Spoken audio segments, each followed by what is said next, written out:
आप कम से कम गांधी जी का चेहरा बनाइए। कहां सद्दाम हुसैन जैसा चेहरा बना के देश में घूम रहा है। क्या सद्दाम हुसैन से मिलता है राहुल गांधी का चेहरा? चुनाव चल रहा है गुजरात में, आप घूम रहे हैं महाराष्ट्र में। क्या जनता जनार्दन से भाग रहे हैं राहुल गांधी? इमोशन, क्या शब्द, फिर आंसू भी निकले। उनकी अलग तपस्या है।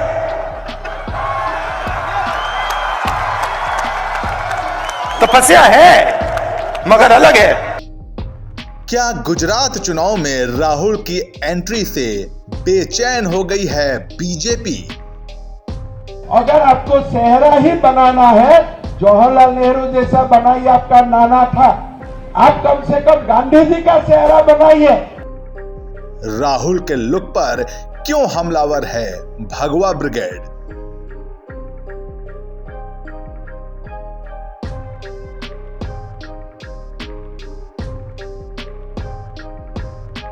गुजरात चुनाव में अपनी एंट्री की शुरुआत राहुल गांधी ने जिस अंदाज में बीजेपी पर ताबड़तोड़ जुबानी हमले के साथ की, उससे भगवा ब्रिगेड में खलबली तो मचनी ही थी।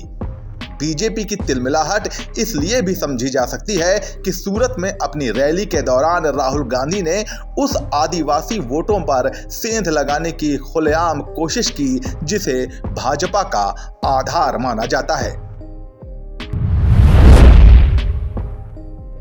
बीजेपी के लोग आपको आदिवासी नहीं कहते। क्या कहते हैं आपको? वनवासी। वनवासी। वो आपको यह नहीं कहते कि आप हिंदुस्तान के पहले मालिक हो, वो आपको कहते हैं आप जंगल में रहते हो। फर्क समझ में आया?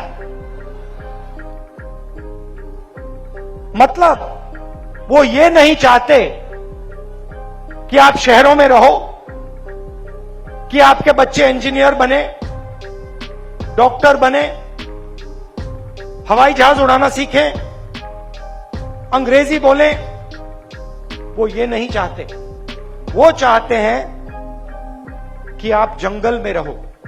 ऐसे में राहुल गांधी को उन्हीं की जुबान में जवाब देने के लिए बीजेपी ने अपने उस योद्धा को आगे किया जो तीखे जुबानी हमलों के लिए मशहूर हैं, असम के मुख्यमंत्री हेमंता बिस्वा शर्मा। हेमंता आए और राहुल पर शब्दों के बाढ़ बरसाने शुरू कर दिए। सबसे पहले निशाना बनी राहुल गांधी की दाढ़ी, जिसमें हेमंता बिस्वा शर्मा को इराकी तानाशाह सद्दाम हुसैन की झलक मिलती है। मैं हर बार बोलता हूं, भाई आप भारत जोड़ो यात्रा किया है, आपका चेहरा का थोड़ा चेंज हुआ है। अगर आपको चेहरा ही बनाना है, जवाहरलाल नेहरू जैसा बनाइए, आपका नाना था। आप कम से कम गांधी जी का चेहरा बनाइए। कहां सद्दाम हुसैन जैसा चेहरा बना के देश में घूम रहा है।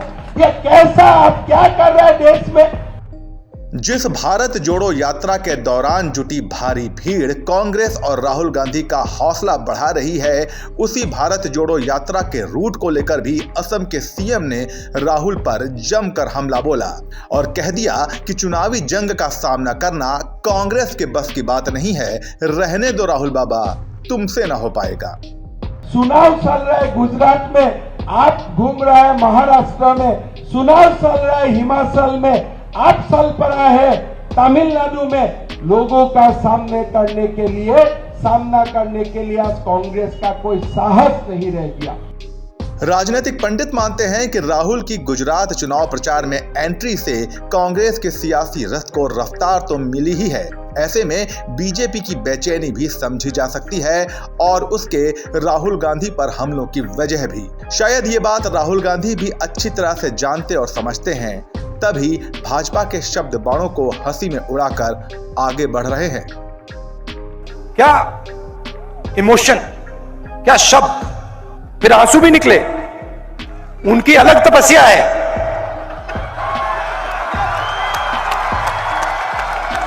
तपस्या है मगर अलग है। वो तो आपको दिखता है आंसू वाली। खैर, नोटबंदी की, गलत जीएसटी लागू की, 5 अलग अलग टैक्स, 28%, तक टैक्स। आजाद हिंदुस्तान में पहली बार किसानों पर टैक्स,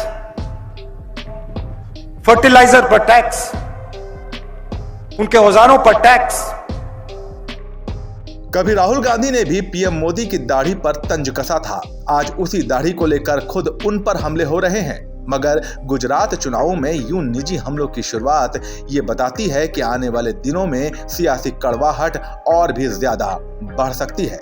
बहरहाल, क्या आपको राहुल गांधी के चेहरे में सद्दाम हुसैन की झलक मिलती है? अपनी राय हमें कमेंट सेक्शन में बताइए और गुजरात चुनावों से जुड़ी खबरों के लिए बने रहिए जनसत्ता के साथ। नमस्कार।